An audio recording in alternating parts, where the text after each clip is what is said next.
My name is Sarah, and for most of my life I've been a fixer. A leaky faucet? I'd have my toolbox out before the first drip hit the basin. A friend going through a tough time? I'd be there with a 10-point plan, a pint of ice cream, and a list of motivational quotes. It felt good. It felt useful. Being the one who could patch things up, solve the puzzles, and smooth over the cracks became a huge part of my identity. I wore my fixer badge with pride. If there was a problem, I was the solution. Simple as that. This mentality seeped into every corner of my life. My apartment was a testament to this. Every shelf perfectly level, every cable neatly tied, every appliance in pristine working order. My career was built on it. I was the project manager who could salvage any failing timeline. And my relationships? Well, that's where things started to get complicated. I didn't just offer help. I insisted on it.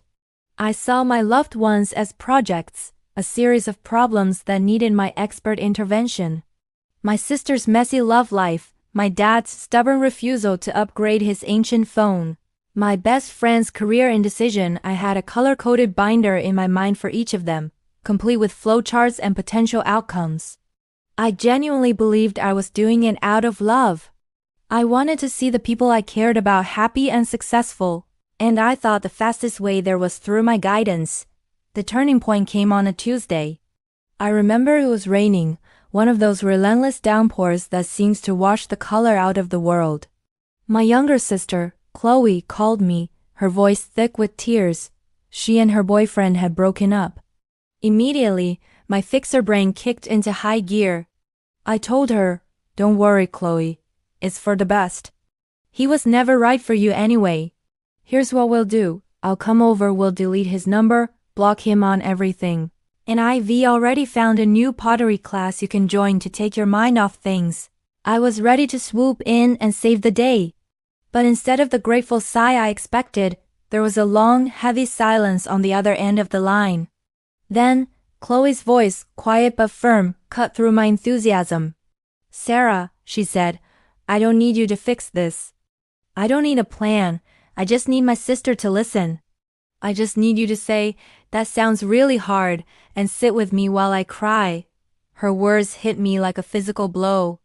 I was stunned. For the first time, it occurred to me that my solutions weren't just unhelpful, they were dismissive. By rushing to fix her pain, I was invalidating it. I was telling her, "Your feelings are a problem to be solved, an inconvenience to be cleared away as quickly as possible." I wasn't creating space for her to grieve. I was trying to pave over her emotions with my own agenda. I hung up the phone that day with a profound sense of unease. Chloe didn't want my advice. She just wanted my presence. That conversation was a crack in the foundation of my identity. I started looking back at all the times I jumped in to help. I remembered my friend Mark, who had been struggling with anxiety. I had bombarded him with articles about meditation, breathing exercises, and diet changes. He had politely thanked me, but I now realized I had never once just asked him what it felt like, or simply sat with him in silence when he was too overwhelmed to talk. I was so busy trying to build a raft that I never stopped to acknowledge he was drowning. It was a humbling and deeply uncomfortable realization. My need to fix things wasn't just about helping others. It was about me. It was about my own discomfort with uncertainty, with sadness, with the messy, uncontrollable parts of life.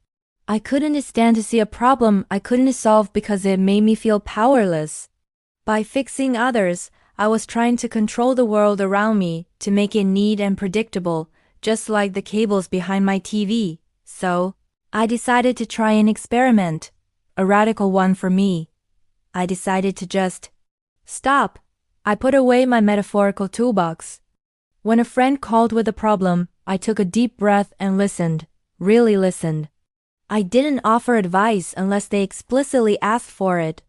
Instead, I learned to say things like, "That sounds incredibly difficult," or "I'm so sorry you're going through that," or my new favorite, "How can I support you right now?" The first few times were agonizing. My brain was screaming, "Tell her to quit her job.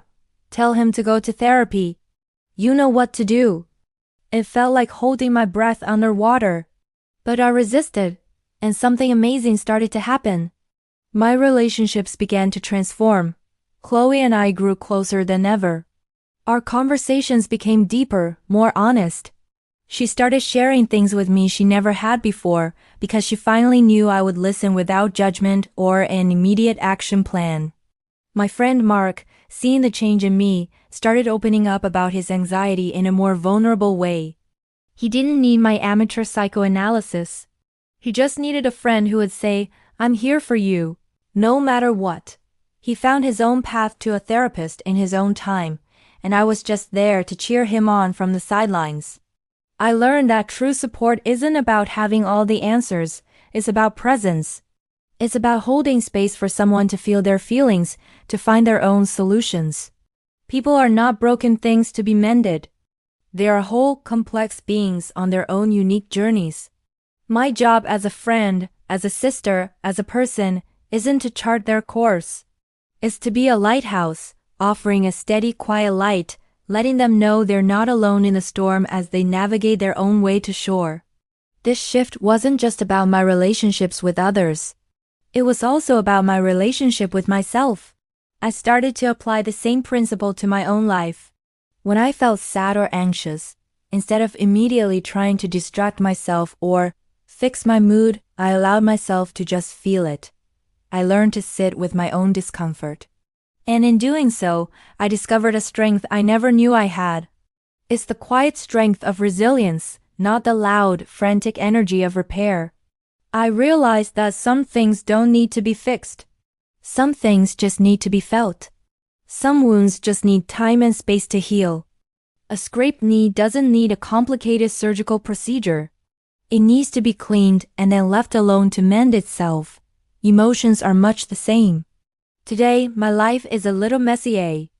There are unresolved problems and uncertain futures, both for me and for the people I love.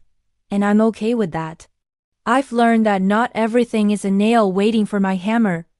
Sometimes, the most powerful, loving, and helpful thing you can do for someone is to simply put down your tools, sit beside them in the mess, and trust in their ability to find their own way. It's a quieter role than the fixer, but it's infinitely more profound, and I wouldn't trade it for anything. Thank you so much for watching and for being part of this journey with me. If this resonated with you, I'd love to hear your thoughts in the comments. Don't forget to like and subscribe for more conversations like this. I'll see you in the next one.